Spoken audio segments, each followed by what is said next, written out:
Buenos días, Dios les bendiga. Bueno, vamos a disponer nuestro corazón, vamos a orar porque Dios nos va a hablar en esta mañana. Diga conmigo, Señor Jesucristo, te doy gracias por la oportunidad que tú nos das de estar aquí escuchando tu palabra. Gracias porque estamos vivos, podemos respirar, caminar. Gracias, Señor, porque hasta el día de hoy tu mano nos ha sostenido. Papito Dios, pedimos por tu Espíritu Santo, la presencia real de tu Espíritu Santo en medio de nosotros. En este lugar nos reunimos reconociendo, Señor, que separados de ti nada podemos hacer. Tú prometiste, Padre, que no nos dejarías solos, sino que tú enviarías otro consolador, el Espíritu de verdad. Y hoy pedimos, Papito Dios, para que esa promesa sea real en cada uno de nosotros, que podamos recibir esa presencia que transforma, que cambia. Espíritu Santo de Dios, que la palabra caiga en lugares deleitosos, que la podamos entender y poner por obra. Afírmanos, establécenos, Señor Jesús. Tú mandaste que cada uno de nosotros nos convirtiéramos en un discípulo tuyo. Y solo lo podemos lograr si el Espíritu Santo mora dentro de nosotros. Por eso te invitamos en esta mañana, Espíritu Santo, de una manera especial, que te apoderes de este lugar, que tomes el control de esta reunión. Tú eres nuestro pastor, Espíritu Santo.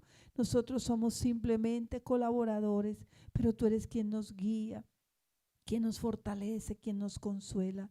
Espíritu Santo, te damos la bienvenida a este lugar. Tú eres la persona más importante. Te recibimos con un fuerte aplauso. Bienvenido, bienvenido Espíritu Santo, bienvenido a este lugar. Háblanos en esta mañana. Gracias Jesús. Amén y amén. Para que no me pegue la luz en la cara. Bueno, hoy vamos a estudiar qué es un bienaventurado. Bienaventurado. Recordamos las palabras cuando Jesús estaba predicando, ¿no? Y entonces se levanta una mujer y dice, bienaventurada la mamá, la mujer que te dio a luz, los pechos que mamaste, bienaventurado, ¿no? Y Jesús se quedó mirándola y le dijo, más bienaventurados son los que oyen mi palabra y la obedecen. Esos son los verdaderamente, porque note cómo Jesús no permitió que la adoración se fuera o se desviara. Y en ese mismo momento les dijo, no, bienaventurados son los que obedecen la palabra de Dios. Y una persona bienaventurada, ser un bienaventurado, en el contexto humano es estar lleno de felicidad, de bienes, de satisfacción. Entre otras palabras, ser bienaventurado es ser 3 veces más dichoso que los demás. Eso significa ser bienaventurado. Había otra versión que decía Macarios, 3 veces más feliz que los demás. Es un bienaventurado. Pero también nosotros entendemos que la gente en el contexto de este mundo, las personas tienen por bienaventurados a personas que tienen estas 3 Es. Número 1, estilo o fama, orgullo, títulos. Entonces note que el mundo considera felices a los que tienen tremendas estatus, tremenda carrera, que están en posiciones de pronto donde se ven que son famosos, los que tienen muchos likes, ¿no? No, este tiene 100,000 likes, no, estar muy feliz. A veces el mundo considera eso como una felicidad. Otra es la economía, que tenga dinero, que tenga posesiones, que tenga riqueza. Note que esta es la manera como el mundo considera que una persona es feliz. Ahora usted se sorprenderá cuántas personas multimillonarias se han suicidado. Gente muy famosa. Entonces no es lo que el mundo cree que da la felicidad. Otra es los que tienen energía, fuerzas, vida, salud. Entonces yo digo, triste cuando una persona llena de toda la salud toma la decisión de acabar con su vida. Entonces no era tampoco eso lo que le daba la felicidad, y eso es lo que el mundo considera. Otros, los que tienen empatía, o sea, que le caen bien a las personas, que son como una monedita de oro, ¿no? Entonces piensan, no, es que este sí es agraciado, este sí, donde va le va bien. Pero esto es lo que el mundo piensa. Ahora, Jesús dijo claramente, cuando las personas tratan de satisfacer esto, o también como a la escala de Maslow, no sé, en psicología, como él hablaba de que el que tenía estas cosas era una persona plenamente feliz.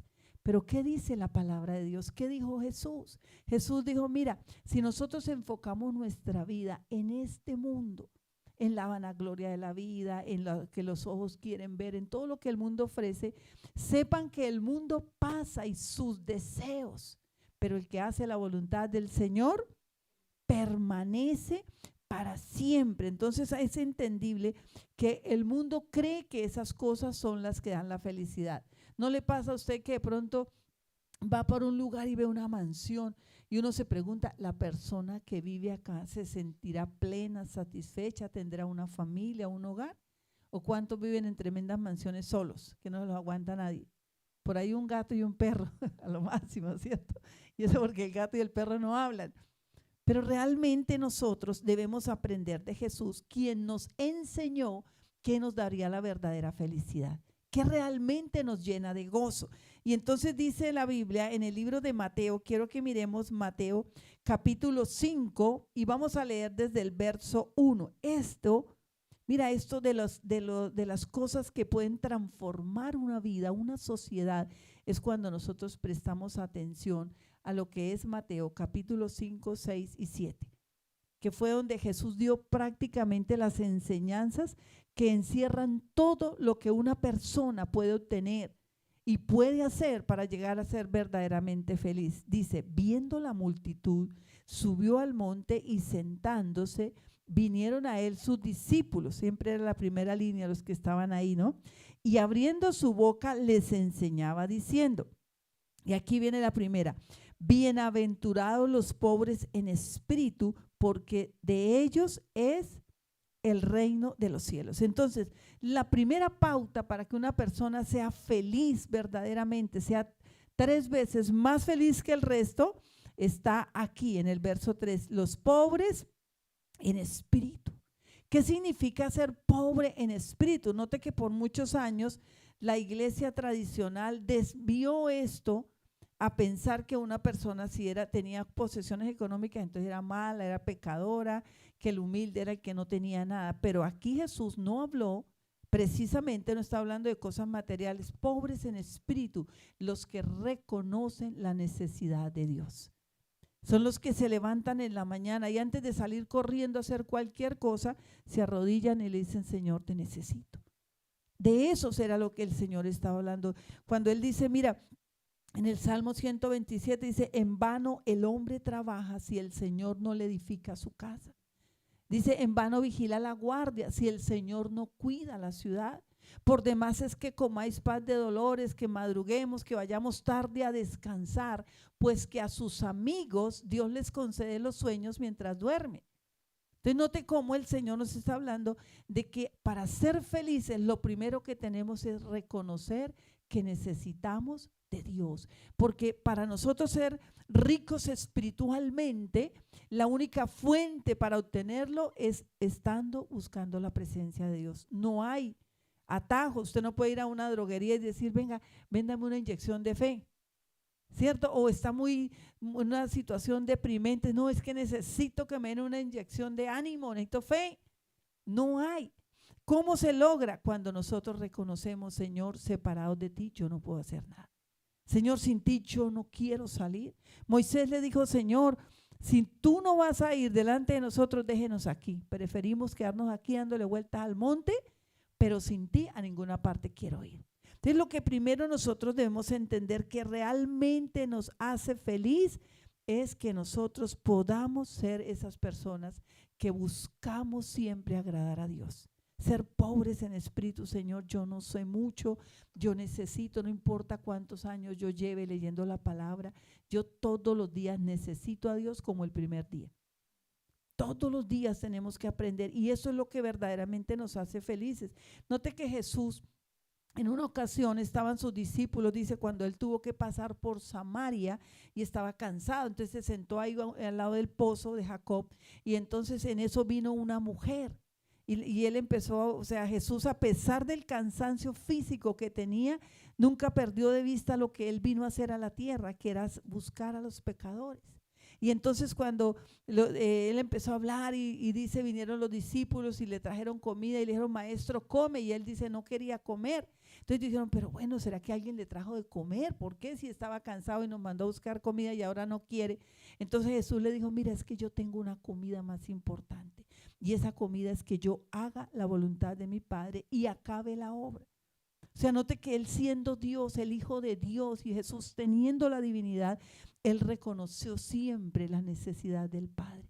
Siempre estuvo ahí para hacer la voluntad del Padre. Entonces una persona pobre en espíritu siempre va a buscar hacer la voluntad del Padre. Y usted en este mundo los encontrará. En este mundo hay gente que tiene economía, pero reconocen la necesidad de Dios y dependen de Dios y ponen a Dios en primer lugar. Y usted va a ser un hombre próspero que nunca se va a olvidar de esta bienaventuranza, sino que reconoceremos que necesitamos siempre, siempre a Dios. Amén. Entonces, otra de las cosas que nos pueden hacer felices, y uno dice, no, pero esto pareciera contrario a lo que el mundo nos dice. Segundo, dice, bienaventurados los que lloran, porque ellos recibirán consolación. Ahora, aquí no está hablando de que uno pueda tener un espíritu de depresión, porque eso hay que tratarlo, eso es otra cosa, ¿no? Pero está hablando de llorar por a veces cuando usted ve las injusticias. Cuando usted ve, por ejemplo, la necesidad de una persona, cuando usted ve tantas cosas en este mundo, la gente perdida. Mira, y la única manera que nosotros podemos ser una iglesia que empieza a crecer es que en cada uno de nuestros corazones se encienda esa llama del amor, de la compasión.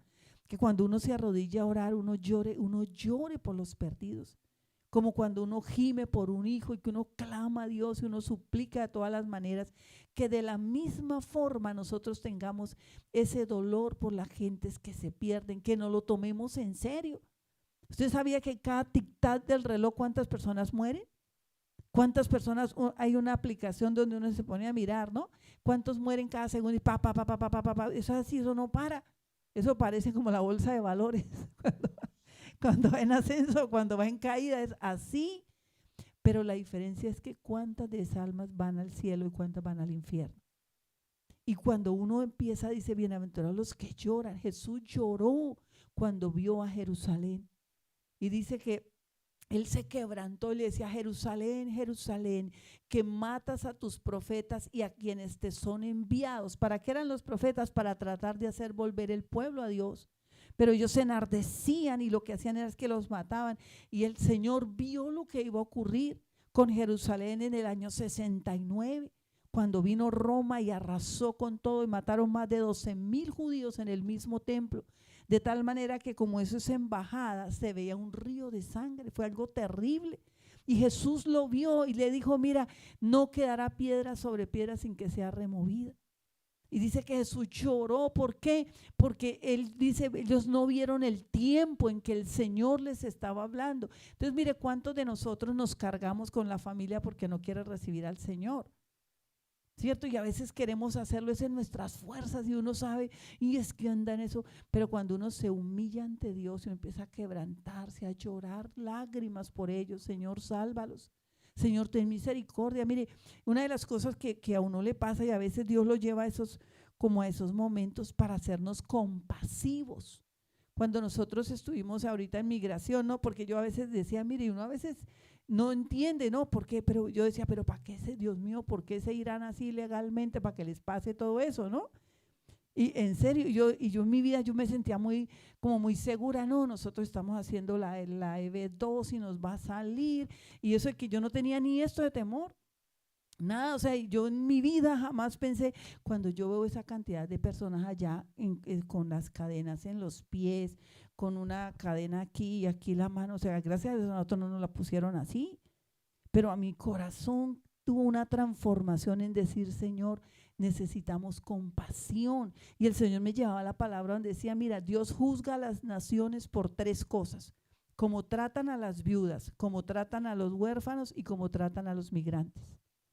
Por eso tenemos que orar por esta nación, porque esta nación ha sido cabeza de naciones y también ha enviado muchísimos misioneros al mundo entero.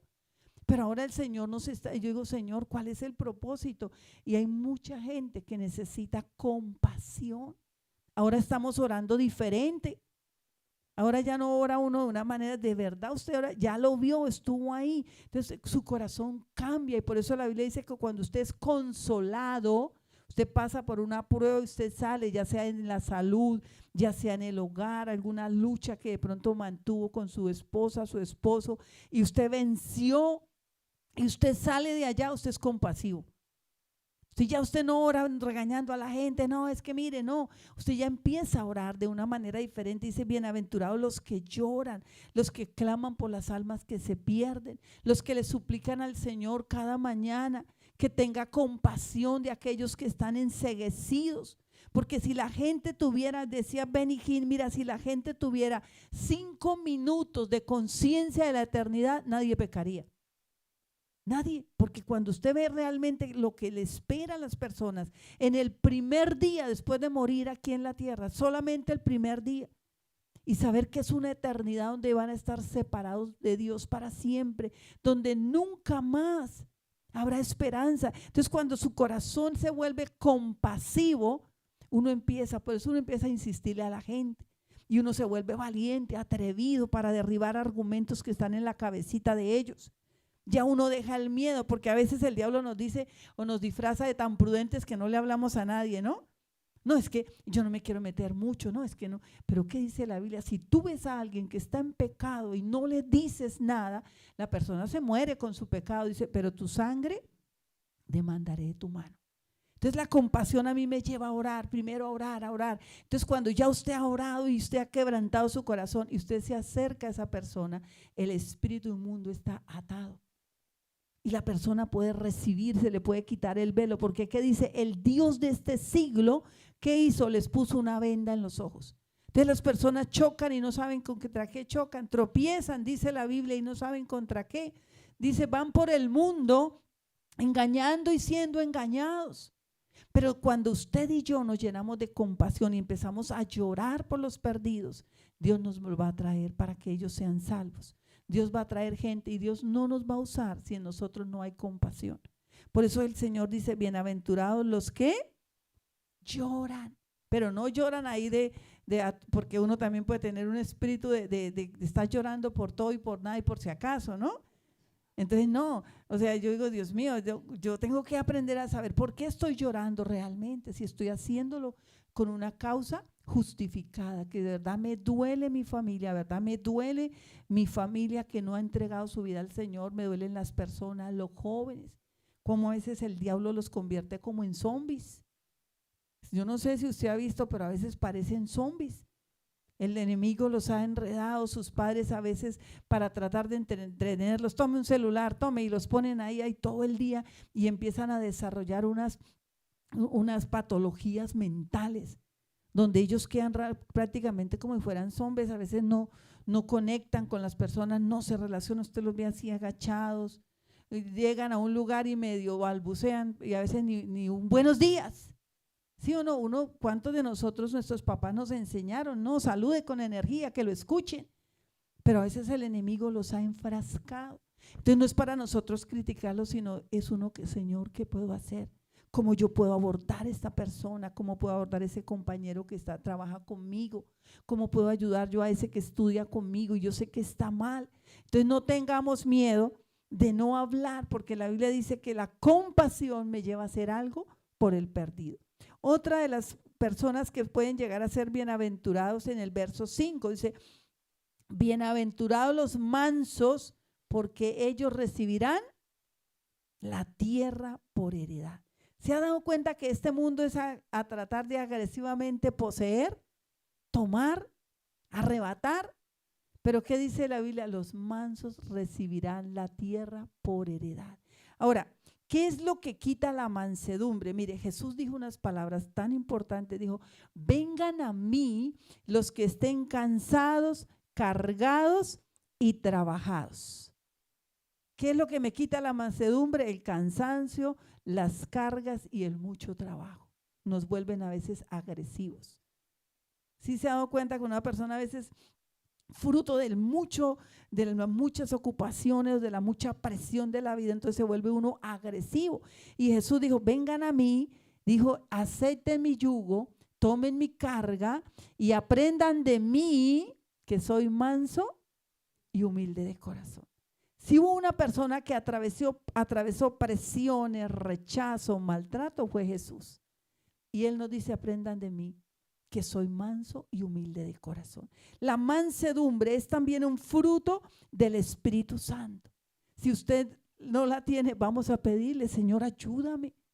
Dios mío, ayúdame. Y uno empezar a hacer ejercicios hasta que uno, por ejemplo, usted detecta que es que su manera de contestar es como si estuviera siempre a la defensiva, como si siempre alguien lo estuviera atacando y usted está como con el cerebro primitivo, ¿no? Porque el cerebro primitivo siempre está preparado. ¿Me defiendo o corro? Entonces algunos hacen eso, se defienden o corren.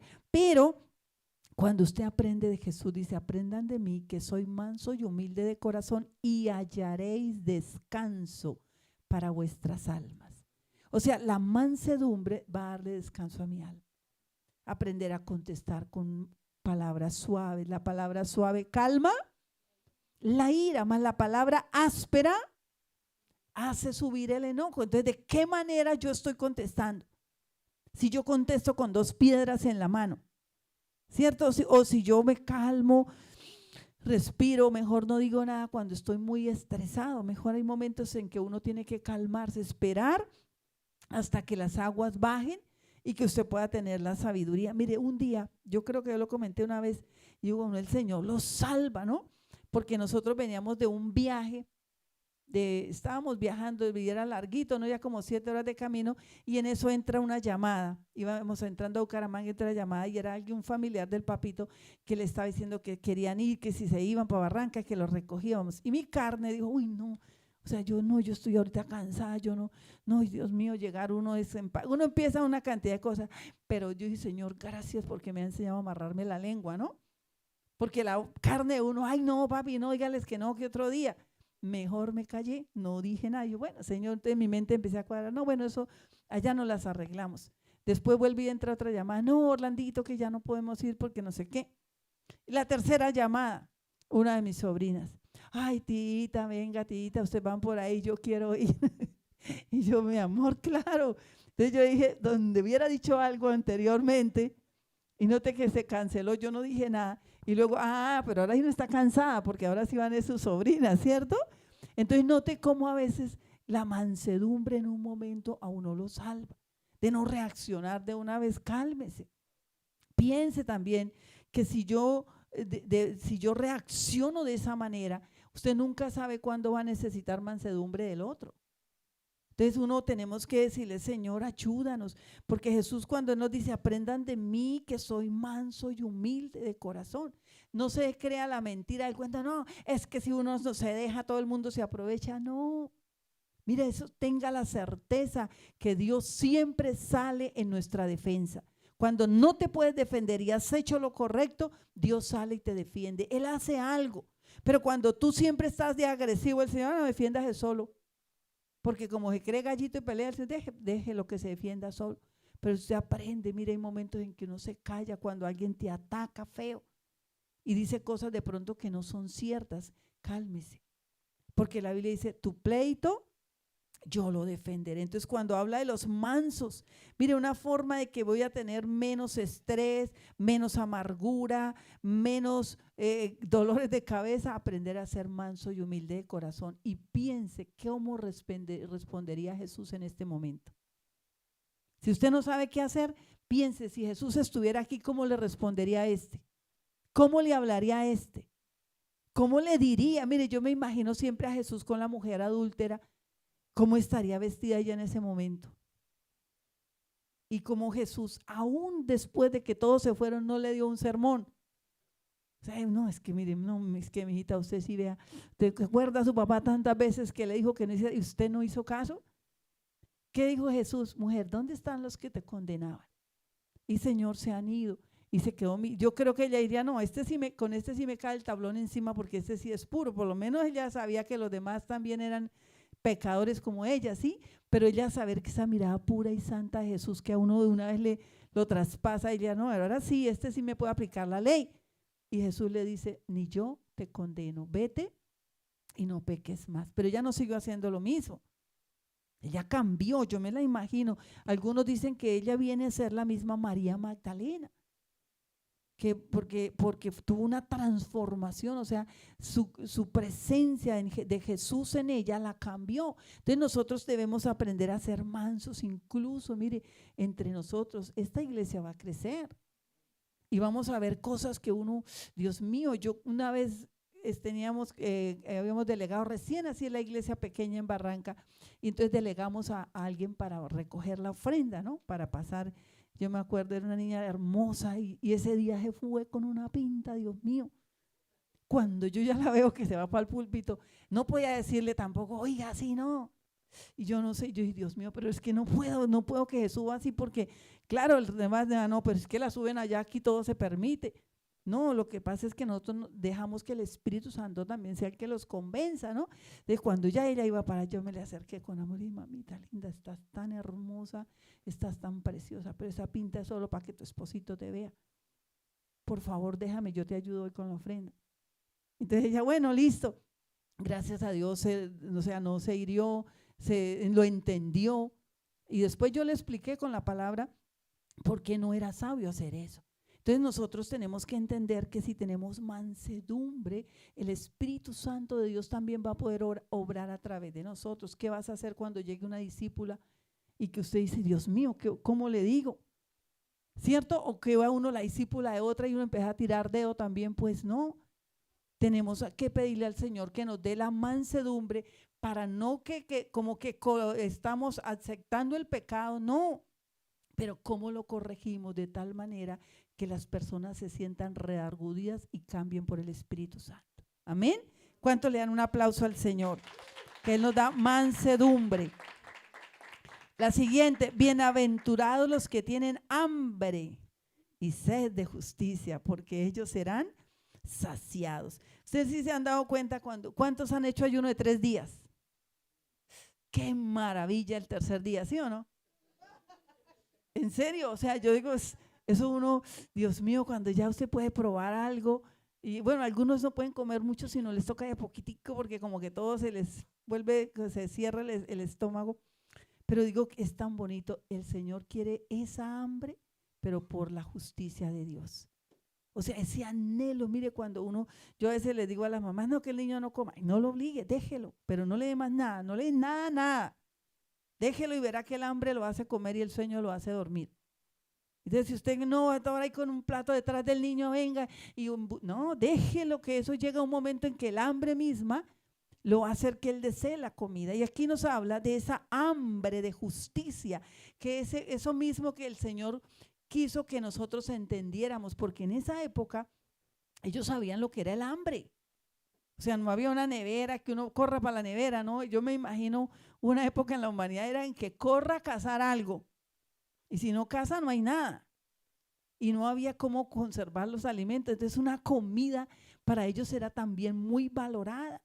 Ellos pasaban momentos también de dificultad. Entonces, cuando el Señor compara la justicia con el hambre, es porque el hambre, cuando uno la sacia, mire, es algo tan delicioso.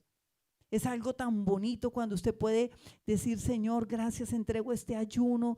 Y bueno, algunos lo hacían con la Santa Cena, ¿no? Y esa minchitica a veces de vino, ni vino era, por eso le daba vuelta a la cabeza, porque era tanta el hambre que yo creo que el cuerpo absorbe con una facilidad.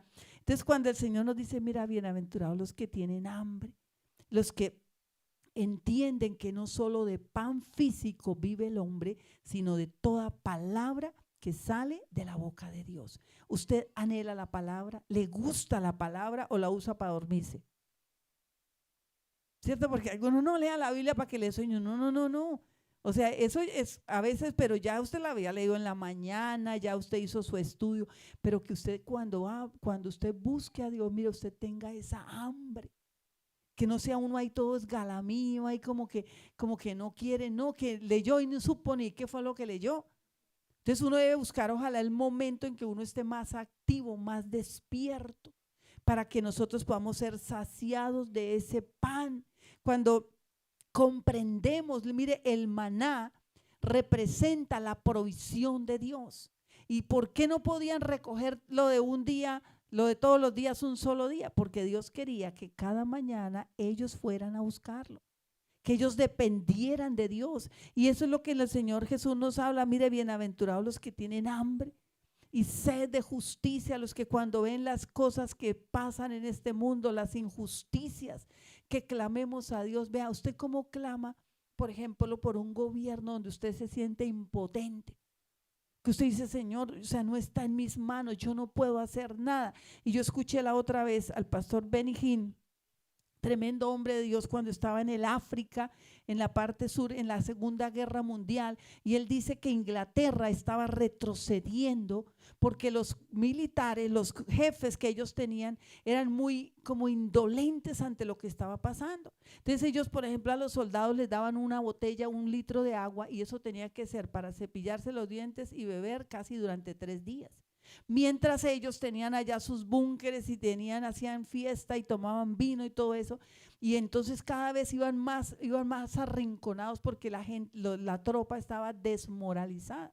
Y este hombre que estaba empezando a conocer al Señor, él decía, Dios mío, pero ¿qué hago?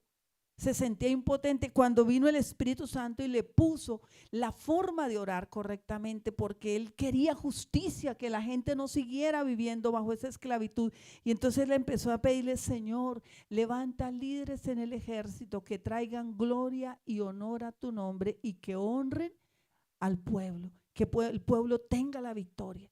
Y esa fue su oración, y se clamaba y clamaba a Dios de esa manera. Entonces como que Inglaterra se dio cuenta de que algo estaba pasando ahí, porque las tropas estaban tan desmoralizadas, y enviaron a otro.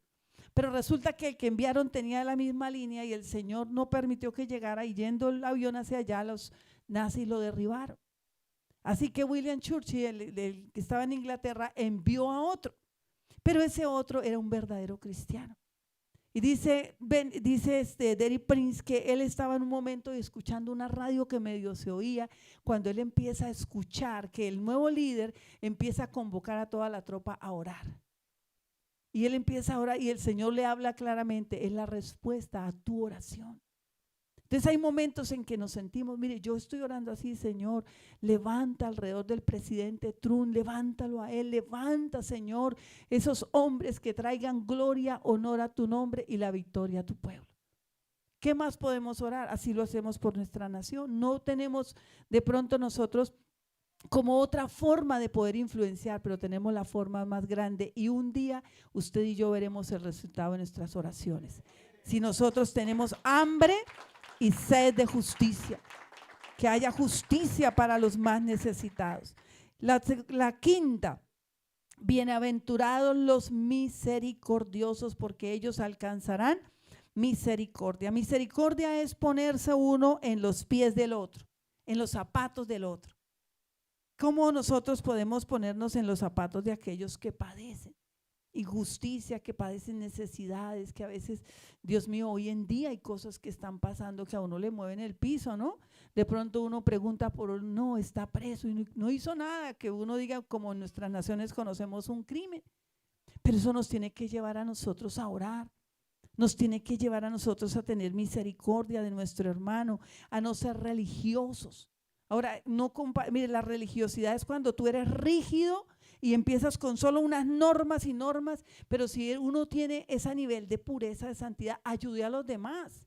Por ejemplo, digamos tú eres un bueno para ayunar y Dios te ha llevado y ayunas fácilmente, no juzgue a los demás porque no lo están haciendo, ore para que Dios ponga ese mismo espíritu en ellos, ayúdelos, motívelos, porque entonces una persona religiosa se basa en su propia justicia. Ay, no, es que yo sí hago esto, yo sí me he visto bien, yo sí lo otro, yo sí no sé qué, y empezamos a darle dedo al resto. Pero misericordia es que uno se le acerque a la persona porque está así, porque esa persona está comportándose de esa manera, qué es lo que le pasa, y que nosotros podamos ser misericordiosos. Jesús dijo en Mateo 9:13, dice, yo no he venido a llamar a los justos, sino a los pecadores al arrepentimiento. ¿Por qué Jesús dijo esta parábola?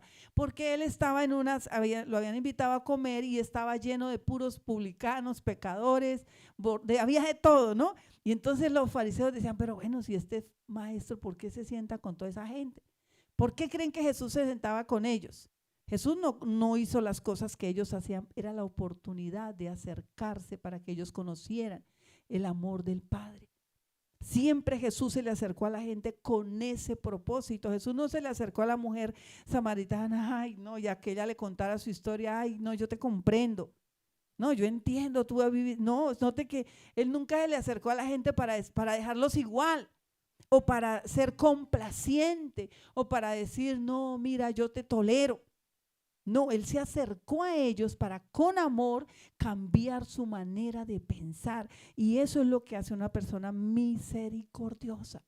Que usted ve de pronto a alguien mal y de pronto el Señor te pone en el corazón, lo invitas a la casa o vas a la casa, haces algo por esa persona. Usted en mente tiene, Señor, él necesita algo de ti. Yo quiero ser el canal de bendición para poder acercarme a esa persona. Entonces cuando dice bienaventurados los misericordiosos. ¿Cuántos misericordiosos hay acá?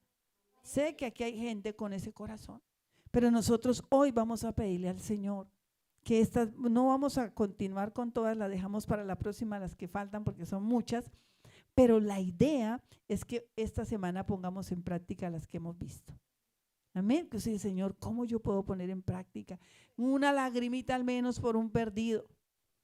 Al menos que usted pueda de verdad esta semana y piense, por ejemplo, mire los que estudian, los que están en colegios, que uno mira alrededor, cuántos jóvenes hay desubicados que no cuentan con papá, mamá, hogares disfuncionales. Y nosotros medianamente, aunque no lo hayamos tenido, conocemos a nuestro verdadero Padre que está en los cielos, quien nos ha consolado, nos ha restaurado y ahora nos ha dado vida y vida eterna. O sea, nosotros tenemos esperanza y ahora es nuestro trabajo no callar, no ser complaciente. No, ay, yo sí te escucho, amigo y amigo, pero no hago nada. Una de las cosas que en una ocasión movió a mi hija en la universidad fue cuando una compañera, y yo decía, porque no, ellos allá todos llegaron a la clínica a llorar por la jovencita que se había accidentado, se vino con el novio, el chino venía como a mucha velocidad y en una curva la moto le ganó y ella instantáneamente quedó en un estado de coma, pero de ahí no despertó. Entonces a los jóvenes como que eso les toca mucho, ¿no? Entonces la pregunta de ella, porque después se dieron cuenta que era atea, que la mamá no quería nada de servicios religiosos ni nada de eso, y eso quebrantó a mi hija de una manera que ella decía, Dios mío, ¿a dónde se habrá ido? O sea, ¿a dónde se van las personas que a diario están y nadie tiene la vida comprada? Yo quiero que hoy nosotros cerremos nuestros ojos